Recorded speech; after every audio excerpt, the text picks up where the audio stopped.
정말 오랜만에 수술을 마치고 또 이렇게 귀가했다고 할까요? 예배에 참여한 우리 장 집사님 그리고 그 가족들 그리고 처음 오신 분들 진심으로 주님의 이름으로 환영하면서 이런 분들을 우리가 잘 기억하고 또 기도하고 격려하며 세워가는 것 참 필요한 줄을 믿습니다. 내 자신을 잘 챙기고 먼저는 그리고 다른 사람의 일까지 돌아보는 것 이게 그리스도의 법이라 그리스도인들이 마땅히 해야 할 일이라 라고 하는 뜻입니다. 이렇게 자신을 건강하게 성숙시켜 가면서 나아가서 다른 사람의 일까지 돌아보고 기도하고 배려하고 그러며 키워가는 이 그리스도의 법이 지배하고 있는 바로 교회가 그리스도 공동체라 할 수가 있는 거죠. 그래서 지난번에도 기억나십니까? 아간을 통하여서 드린 말씀이 있죠. 하나님을 우선하면서 또 그리고 하나님을 우선하는 공동체를 먼저 생각하는 바로 그런 남자가 참된 남자다. 남자다운 남자다. 이런 말씀을 드렸죠. 남자다운 남자는 자신을 그리고 자신만을 생각하며 살아가는 자가 아니고 자기가 속해 있는 공동체를 우선하면서 또 돌아보면서 배려하면서 그러며 살아가는 자가 남자다운 남자라는 뜻이죠. 남자의 다섯 번째 바로 조건이 뭐냐? 자기가 속한 공동체를 우선하는 남자라는 말씀을 드렸습니다. 근데 우리는 여기에서 한 걸음 더 나가야 한다는 것을 오늘 말씀드리려고 합니다. 남자란 모름지기 자신의 공동체에 일어나고 있는 사태의 본질을 꿰뚫어 볼 줄 아는 자, 그리고 그 사태의 본질을 꿰뚫어 보면서 한마디 한마디를 할 줄 아는 자가 남자다운 남자다라고 하는 겁니다. 물론 여성이라고 이렇게 하지 말라고 하는 것 아닙니다. 오늘 말씀을 보면은 남자가 그렇게 하지 못하기 때문에 우리 여성이 그런 역할들을 감당하고 있는 모습들을 보게 되어질 것인데요. 여섯 번째 남자의 조건 한번 따라하겠습니다. 사태의 본질을 꿰뚫어 보며 말하는 남자. 그러면서 남자 형제들 옆구리 푹 치지 마십시오. 우리 모두에게 남자의 조건이라는 제목이지만 우리 모두에게 다 적용되는 바로 그런 말씀으로 함께 들으면서 내가 속해 있는 가정 혹은 가문 혹은 내가 속해 있는 국가와 또 민족 그리고 교회 지금 무슨 일이 돌아가고 있느냐 그 일들의 본질은 뭘까 이런 것들을 헤아려 보면서 우리가 기도하기도 하고 말들을 주고받기도 하는 우리들 되었으면 너무 좋겠습니다. 그래서 오늘 먼저 생각해 보고자 하는 것은 바로 본문의 첫 구절로 나오는 엘가나를 가만히 한번 살펴보시기를 바랍니다. 엘가나를 어떻게 소개하고 있어요? 에브라임 산지 라마다임 소빔에 에브라임 사람 엘가나라 하는 사람이 있다고 말하면서 누구의 가문들을 이야기를 합니다. 근데 이걸 보면 우리가 먼저 성경을 두루두루 보시는 분들은 과연 사무엘의 지파가 에브라임 사람이라고 했으니 에브라임 지파라고 해야만 할 것 같죠. 이 구절을 보면은.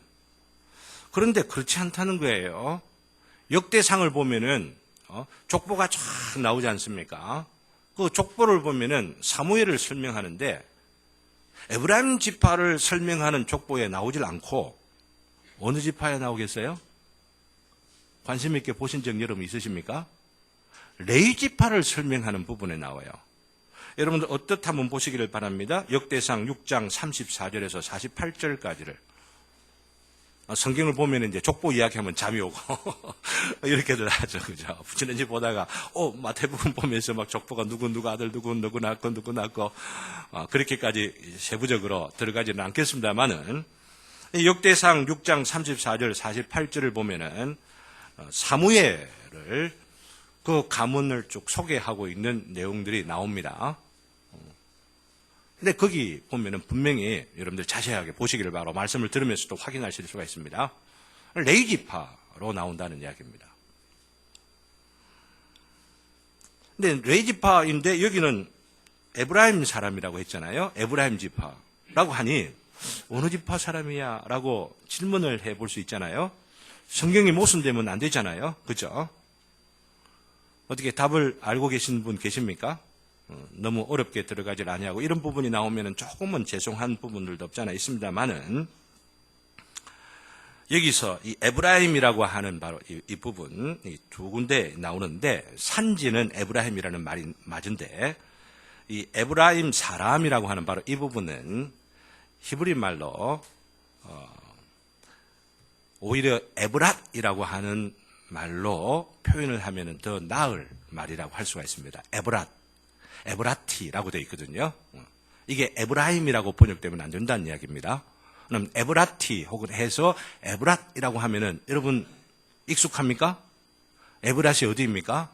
바로 라헬이 어디를 가다가 죽었다고 하는 거예요. 바로 그 죽은 장소가 이 베들레헴으로 가는 바로 그 노정들 가운데 죽었는데 바로 그게 에브랏에서라고 하는 말이 나옵니다. 그러니까 다른 말로 말씀드리면은 이거 베들레헴이라고 할 수가 있는 것이죠. 그러니 여기에 나오는 바로 이 사무엘의 아버지를 에브라임 지파 사람이라고 말하는 것보다도 역대상에 나오고 있는 그 족보대로 레위 지파의 사람이라 이렇게 말하는 것이 보다 더 옳다라고 하는 거죠. 이건 에브랏에 사는 사람이라 이런 어떤 의미로서 오늘 사무엘상 1장 1절을 보면은 되겠기 때문입니다. 그런 모순이 없습니다. 사라져 버립니다. 레위의 후손인 엘가나라고 하는 사람이 레위 지파이면서도 레위 지파는 어디에서 살아요? 흩어져서 살거든요. 12군 도피성이 있는 바로 그런 것들이 흩어져 가지고 사는 가운데에 바로 에브랏이라고 하는 곳, 바로 여기에 살았다라고 하면은 모순될 게 전혀 없는 거죠. 그렇다면은 지파는 뭡니까? 레위 지파라고 하는 겁니다. 에브라임 지파가 아니고. 왜 제가 이렇게 조금은 어렵다고 볼 수가 있는 바로 이런 부분들을 설교의 서론에다가 말씀드리느냐 하면은 바로 이러한 사실이 이 시대의 난맥상을 볼 수 있는 하나의 렌즈가 되겠기 때문입니다. 레위 지파 사람이 지금 어떻게 하고 있어요? 아내가 둘이나 있습니다. 오늘 읽었던 내용처럼. 레위 지파 사람이 어떻게 살아야 되죠? 다른 어떤 지파보다도 더 순결하게 살고 보다 더 하나님의 말씀의 법도 가운데 완벽하게는 못 산다 하더라도 보다 더 가깝게 살아야 되는데 그렇게 살지를 못하고 있다라고 하는 것이죠. 레위 지파는 하나님의 장막, 하나님이 거하시는 성소를 섬기고 봉사하고 윤번제로 돌아가면서 늘 그렇게 한다 하더라도 언제나 그런 역할들을 하기에 부족함이 없도록 깨어있어야만 되고 다른 사람들 보기에 흠이 없는 삶을 살아야 하는데 그렇게 하지 않다라고 하는 것입니다. 앞에 말씀드렸죠. 아내가 몇 명이라고요? 2명이 되었다고 하는 겁니다. 아내가 몇 명 돼야 됩니까? 생각해 보세요. 레위 지파 아니라 하더라도 그죠? 아내가 1명이어야 된다라고 하는 것은 성경의 기본 쭉 줄기 꽤 오고 있는 흐름이라고 할 수가 있지 않습니까? 그런데 다른 사람들보다도 본이 되어야 할 레위 지파가 아내가 2 데리고 산다. 여기서부터는 뭔가 삐뚤어지고 있는 것을 우리는 볼 수가 있습니다. 근데 그 첫 부인이 누구였을까요? 보면 한나와 브닌나라고 하는 2 인물이 나오는데 누가 첫 부인일까요? 한나인지 어떤지 어떻게 알고 있어요? 어떻게 알 수 있어요? 성경에 글이 딱 나옵니까? 그에게 2 아내가 있으니 한 사람은 한나 먼저 나왔으니까 첫 부인이겠다. 제가 생각하기도 저는 그런 추측이 상식적인 추측이기 때문에 상식에 기초한 해석은 참 필요합니다. 너무 상식에만 의지하면 안 되지만은 상식을 갖고 성경을 보는 건 너무 필요하다고 볼 수가 있어요. 비상식적인 해석이 나오면 과연 그런가 그러면서 고민해보고 기도해보고 앞뒤 다 보면서 어떨 때는 비상식적이고 초월적인 거라도 믿어야 되는 그런 부분들이 있지만은 일반적으로 해석하는 바로 그 접근 방법이 상식을 무시하면 안 된다라고 하는 것이죠. 그런데 왜 한나가 첫 부인인데 둘째 부인을 얻었을까요? 그렇죠. 아이를 낳지는 못해서. 그럼 아이를 낳지는 못하면 둘째 부분 얻으면 되나요? 안 되는데 그렇게 했다는 이야기입니다. 문제는 여기에 있어요. 그죠? 한나가 아이를 낳지 못하니까 재혼을 했고 또 첩을 얻은 것입니다. 그냥 있어서는 안 되는 일인데 일반 이스라엘 백성들 가운데서도 있으면 안 될 바로 그런 일들이 바로 그런 일반 백성들에게 본을 보여야 할 지도자급에 있는 제사장 레이지파에게서 이런 일들이 있었다라고 하는 것이죠. 심지어 보십시오. 현재의 제사장 노릇을 하고 있는 집안이 누굽니까? 엘리 집안이잖아요. 그죠? 엘리 집안이 어떤 모습을 갖고 있는지 우리는 이리저리 들어서 잘 아실 것입니다. 바로 오늘 읽은 그 본문 가운데에 어디에 나오죠? 3절에 보면은 이 사람 엘가나가 자기 성읍에 나와서 실로에 올라가서 그 당시 실로에는 하나님의 성소, 성막이 있고 언약궤가 있기 때문에 이게 올라가는 겁니다. 만군의 여호와께서 예배하며 제사를 드렸는데 엘리의 두 아들 홈니와 비느하스가 여호와의 제사장으로 거기에 있었더라. 이거 기록해 있는 이유가 뭘까요? 지금 이 사회가 어떤 사회인지를 간접적으로 뒤에 나오는 사건들과 연결해가지고 보여주고 있는 것이죠. 홈니와 비느하스가 어떤 사람입니까? 엘리의 두 아들 홈니와 비느하스는 한마디로 치면은 망나니예요, 망나니. 거기 보면은 2장 12절 그리고 17절까지에 보면은 이들의 행실이 얼마나 나빴는지를 한 예를 들어서 보여주고 있죠. 그게 뭡니까? 사람들이 제사를 지내는데 그 제사 제물들을 가지고 함께 나누어 먹거나 같이 나누면서 그 제사에 참여하기도 하고 즐거워하기도 하고 축제와 또 감사 가운데 있어야만 되는데 그 고기 가운데 제일 살찐 거, 제일 맛나는 부분은 쇠갈고리를 가지고 자기 것으로 먹고 나중에 이제 국물만 딱 나눠 좀 주는 척하면서들 행했다라고 하는 이야기죠. 한마디로言면 망나니라고 말씀하시는데 그 망나니 노릇들을 하고 있고 망나니라고 할 수가 있는 그 모습들이 그 뒤에도 보면은 어떤 부분이 나옵니까? 그 뒤에도 보면은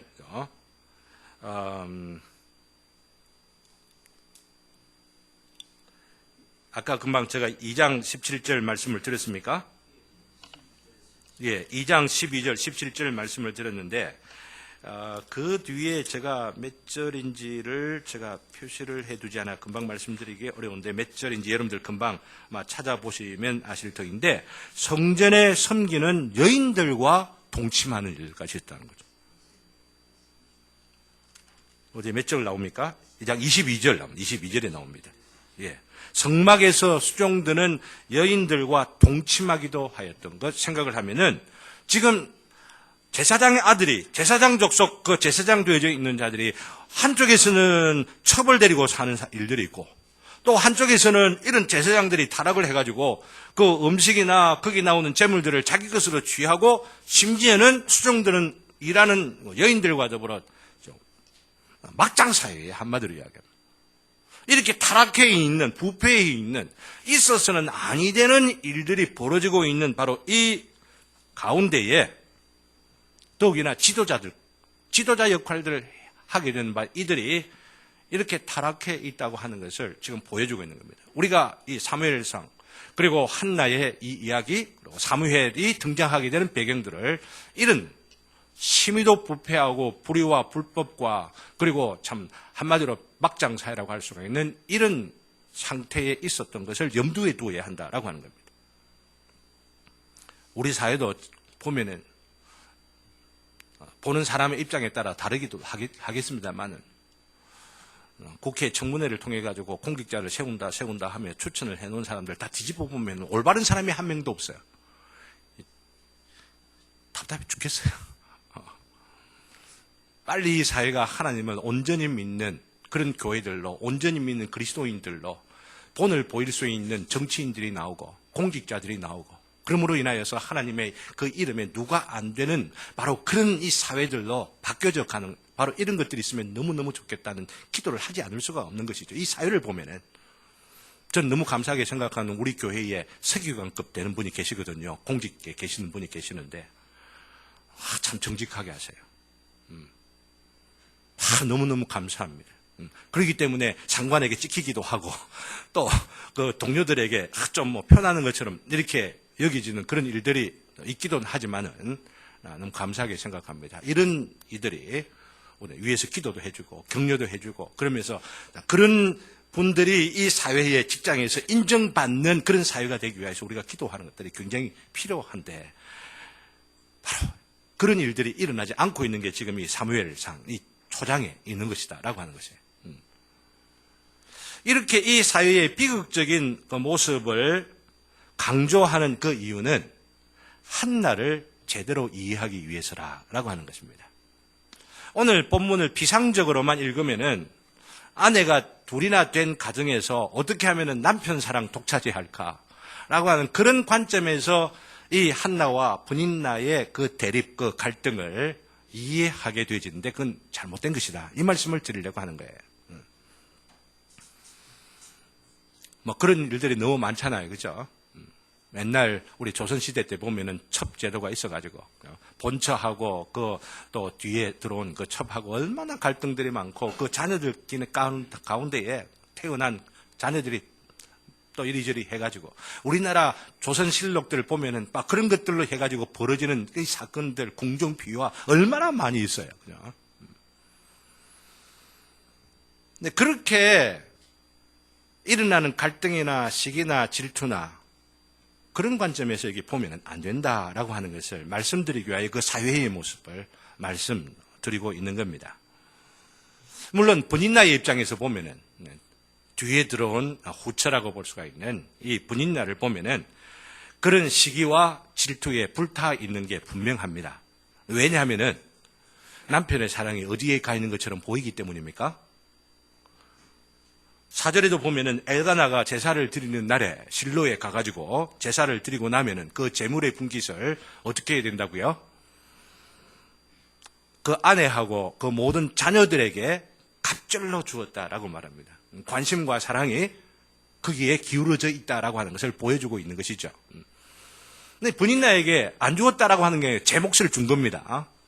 근데 사람이라고 하는 것이 제 몫을 받았다 하더라도 상대적으로 나에게 주어지는 관심과 이런 것이 다를 때에 불평이나 불만이 생기게 되는 거죠. 그리고 그 불평과 불만은 무엇입니까? 시기와 질투와 쟁투와 업무와 뭔가 내가 옳다고 생각하면서 이상한 일들이 벌어지게 되는 일들이 있게 되는 겁니다. 그러다 보니까 브닌나가 어떻게 해요? 한나를 가지고 심히 격분하게 하여 괴롭게 했다라고 말합니다. 그 외에는 자세하게 나오질 않습니다. 그러나 어떻게 격분시켰다라고 하는 것을 우리는 추측해 볼 수가 있습니까?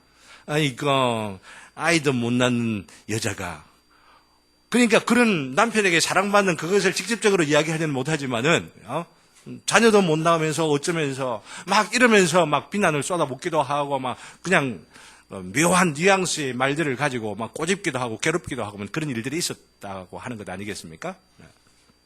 근데 그렇게 괴롭게 하였던 브닌나는 그런 시기와 질투 가운데 있었다고 할지라도 한나는 그렇게 하지 않았다. 이걸 여러분들이 알아야 된다라고 하는 겁니다.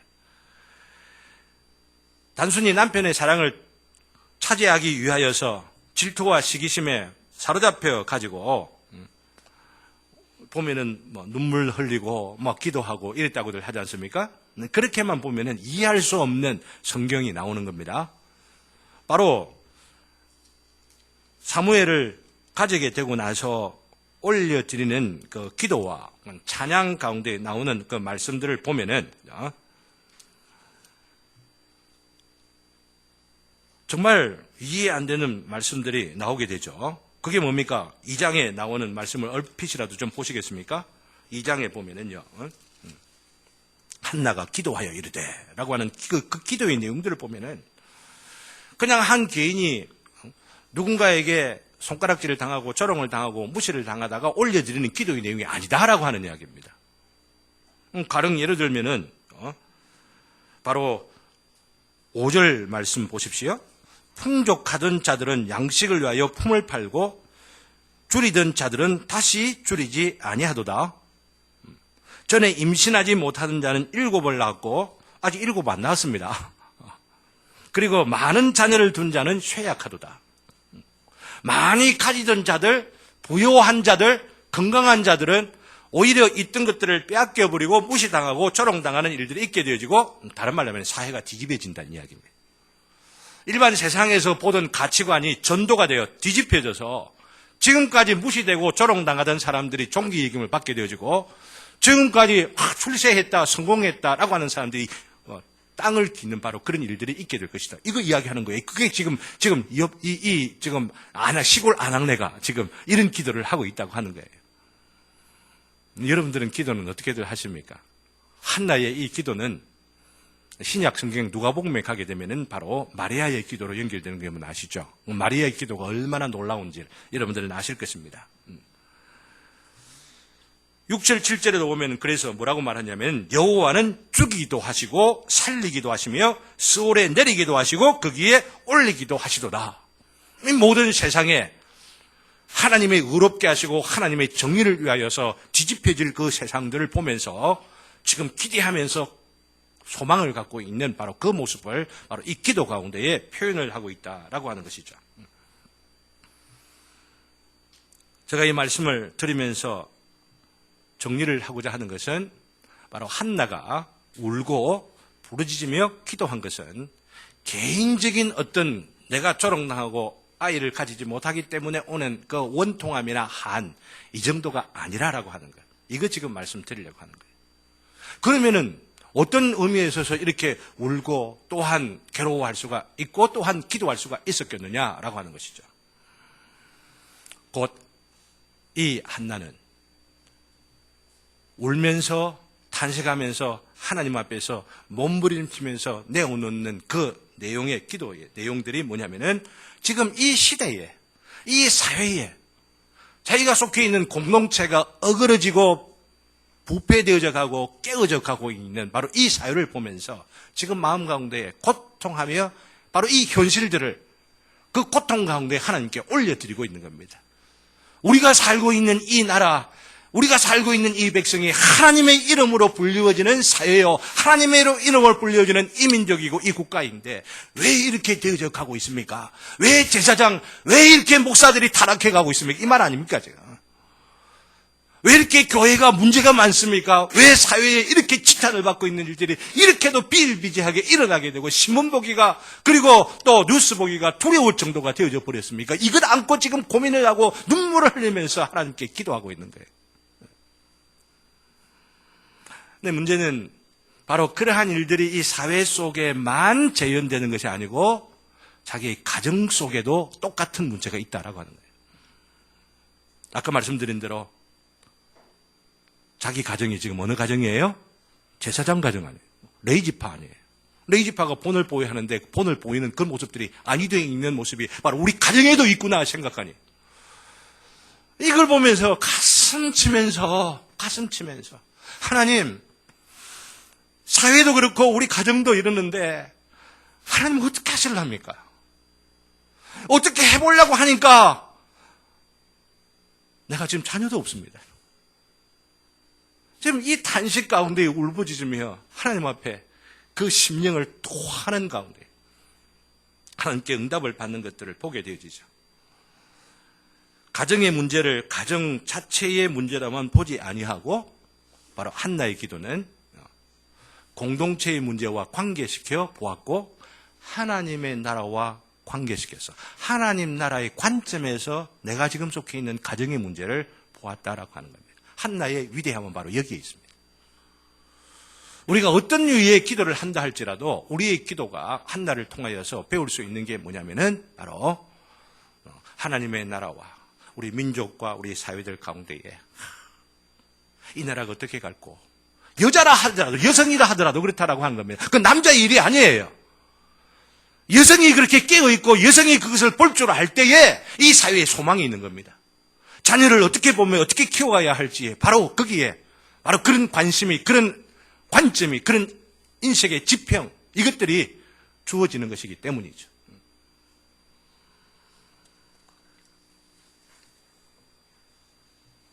그래서 본인나가 자신을 보고 조롱하고 격분시킬 때에 울고 먹지도 아니하였다라고 하는 것입니다. 내가 그냥 개인적으로 막 기분 나쁘니까 자존심 상하니까 막 울고 먹지도 않고 막 대모지금 하면서 남편에게 막 내 지금 안 먹을래 막 이렇게 하면 땡깡을 부리는 것이 아니고 심지어 자기가 시집온 이 가정까지도 보니 하나님의 그 법도와 그 율례의 그 빛 가운데서 보니 사회의 모습을 그냥 그대로 반영시켜주고 있다라고 하는 겁니다. 그러니 안타까워가지고 괴로워하면서 이걸 어떻게 할까? 이걸 어떻게 하면은 이 문제 가운데에 내가 할 수 있는 일이 역할이 있을까 생각하면서 하나님 앞에 몸부림친 거예요. 그런데 여기에 오늘 말씀드리려고 하는 핵심으로 들어갑니다. 엘가나가 하는 한마디가 무엇이냐라고 하는 거죠. 8절 말씀을 보면은 그 하는 말이 정확하게 나오는 것들 8절을 한번 다 같이 한번 봅시다. 8절 다 같이 시작. 그의 남편 엘가나가 그에게 이르되 한나여 어찌하여 울며 어찌하여 먹지 아니하며 어찌하여 그대의 마음이 슬프냐? 내가 그대에게 10 아들보다 낫지 아니하냐? 이 말씀 보면은 엘가나가 한나를 사랑하는 마음이 표현되어 있다고 하는 것을 우리는 부인할 수가 없습니다. 그런데 어찌하여 이것을 3번이나 지금 반복하고 있거든요.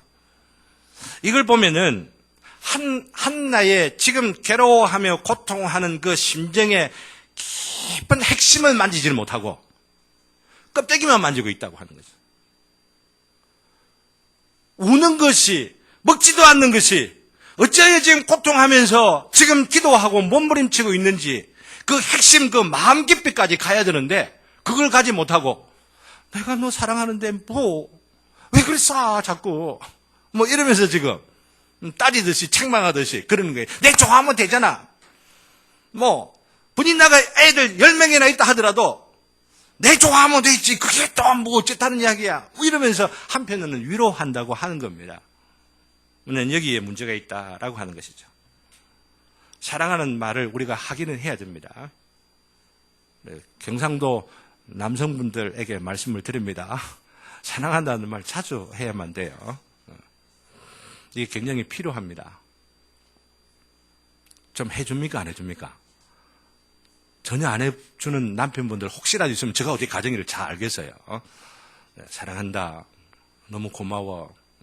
식사를 해주고 아니면은 또 뭐 이렇게 수고하는 글 있으면은 너무너무 좋아. 이러면서 직간접적으로 표현하는 이런 것들이 난 특히 성경적이라고 생각이 들어요. 저도 맨 처음엔 그런 가정에서 자라지 못하고 부엌에도 들어가지 말라고 남정네가 뭐 부엌에도 들어가면 했는데 그게 아니라라고 하는 것을 말씀을 배워가면서 배워가더라고요. 그런 게 좀 더 필요한데 이제 문제는 제가 이 말씀을 드리는 것은 그런 것이 불필요하다는 말씀이 아니라 거기에만 머물러 있다고 한다면 문제가 있다라고 하는 것입니다. 그 마음의 깊이까지 그 본질에까지 꿰뚫어 볼 수가 있어서 지금 아내가 내가 사랑하고 있는 그 아내가 무엇으로 고민하고 있는지를 볼 줄도 알아야 된다라고 하는 것이죠. 그저 사랑받는 것 그 이상의 고민이 있다고 하는 것을 볼 줄 알아야 된다라고 하는 것이죠. 지금 한나가 사랑받지 않으려고 하겠습니까? 사랑받는 것도 원하죠. 그렇잖아요. 그러나 사랑을 받고 이미 있는 것 아닙니까? 그냥 사랑받는 그 이상으로 더 깊이 영적인 그 고민들을 하고 고뇌를 하고 고통하면서 하나님 앞에 부름짓는 바로 그 마음 깊이를 만져줄 줄 알아야 돼요. 그걸 볼 줄 알아야 되고 그래서 그 보는 그것으로 이야기를 할 줄 알아야만 하는데 그것을 하지 못하였다고 하는 거예요. 결국은 하나님 앞에 하나님께서만 그 마음을 아시려니 생각을 하고 심지어는 제사장 엘리까지에게도 오해를 받아가면서 기도를 하다가 하나님 앞에 응답받고 사무엘을 낳게 되는 건 여러분 잘 아실 것입니다. 나중에는 아들 셋이나 낳고 딸 둘까지도 얻게 되는 것을 사무엘상 2장 21절에서 또한 말하고 있습니다. 하지만 엘가나의 측면에서 보면은 아쉬움을 갖게 되는 대목이 바로 여기에 있다라고 하는 것이죠. 엘가나의 관점에서, 남편인 엘가나의 관점에서, 앞에 말씀드린 대로 우리가 가정의 사태를 파악할 때에 혹은 사회의 일들을 파악할 때에 이렇게 본질을 꿰뚫어 보는 것이 필요하다라고 하는 것입니다. 그 본질을 볼 줄 알면서 한마디를 던질 줄 아는 것. 이게 필요하지. 껍데기만 보면서 비상적인 주변의 것들만 보면서 이 말 저 말을 하게 되면 오히려 우리가 속해 있는 공동체를, 우리가 속해 있는 가정을, 또 우리가 속해 있는 교회의 문제들을 더 힘들게 하는 일들이 있게 되지. 사태의 본질을 파악하는 것은 자기를 비울 때 가능합니다. 자기를 비울 때. 자기를 비움으로 한나를 둘러싸고 있는 문제의 핵심에게 도달하게 되고, 그러면은 자신의 문제가 보이게 되죠. 이게 중요해요. 이게 중요해요. 한나가 고민하면서 범민하는 내용들 가운데에, 그 고민의 핵심 가운데에 어쩌면 자기 자신이 있다고 하는 것을 볼 줄 아는 데까지 나아가는 거, 이게 본질을 볼 줄 아는 거죠. 한나가 지금 앞에 말씀드린 것처럼 내가 주는 사랑에 만족하는 것이 아니고 오히려 더욱 근본적으로 원하는 것은 레이지파다운 삶을 살아가는 것. 이걸 보다 더 원하는 것이라고 하는 것을 볼 줄 알게 된다고 하는 것이죠. 이런 통찰은 앞에 말씀드린 대로 자기를 비울 때 가능하죠.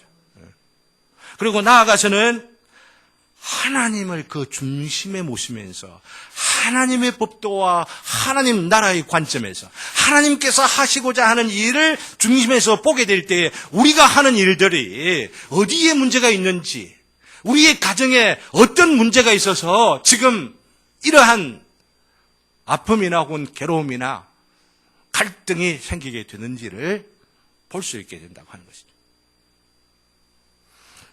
그래서 그분의 하나님 우리 마음에 둠으로 인하여 그분께서 원하시는 바를 듣고, 주님 그렇습니까? 이러며 그 음성에 귀 기울이며 듣게 되어질 때에 주님께서 주시는 그 말씀을 듣게 되어지고 순종하게 되어지죠.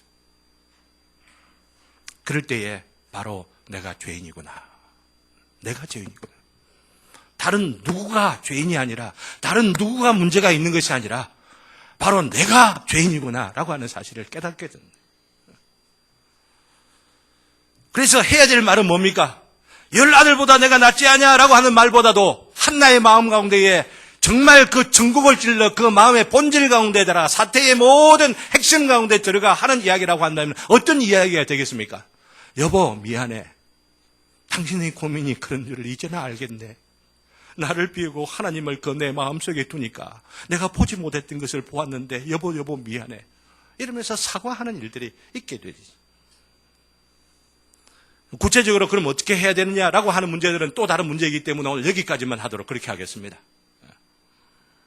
그런 마음으로 저는 우리 교회의 문제를 바라보면서 또한 고민하고 기도하고 있습니다. 얼마 전에 있었던 문제의 발단이 어떠한지, 아직도 온전히 해결되질 아니하여서 시시비비가 어떠한지, 그것들을 이렇게 해야 된다 저렇게 해야 된다라고 하는 의견들이 있는 줄을 알면서 기도하는 가운데에 이런 말씀을 드립니다. 그 문제의 가장 중심부에는 제 자신이 있구나. 목사된 내 자신에게 있구나. 이런 마음을 갖게 되면서 그 문제를 하나님 앞에 해결하고자 다음 주 수요일부터 그 다음 주 화요일까지 일주일 7일간 금식을 선언합니다.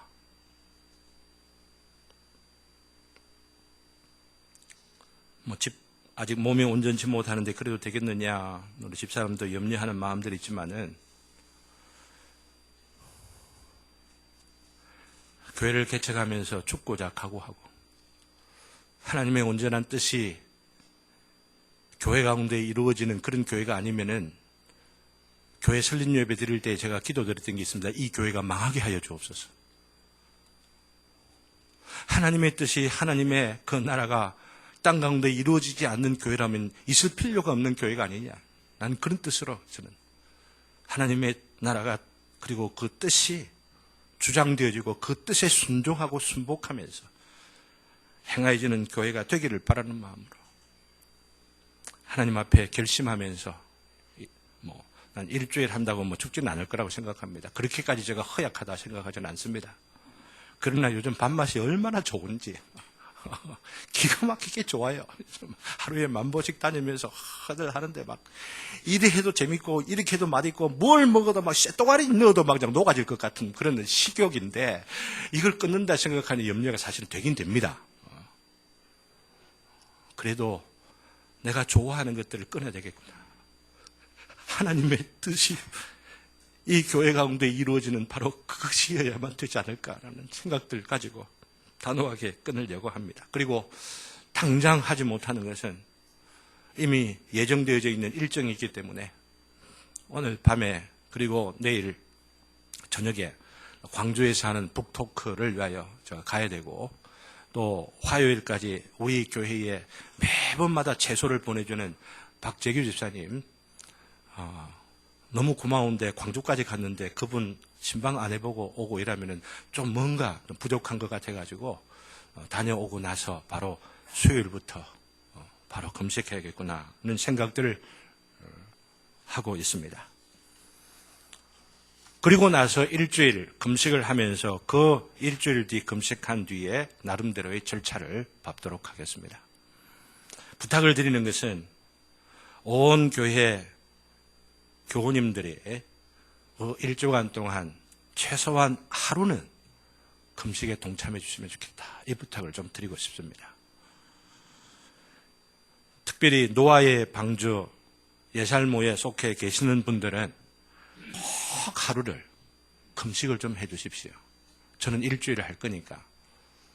예살모에 계시는 분들은 꼭 하루를 금식하고 하나님의 역사가 하나님의 뜻이 어디에 있는지 그리고 순종하는 마음 본질을 볼 수 있도록 도와주시옵소서 하는 그 마음을 가지고 얘기를 나누는 것이 좋지 않을까 생각하며 부탁을 드리는 것입니다. 그러면 그 일에 있어서 혹시라도 내가 잘못한 바는 없는가?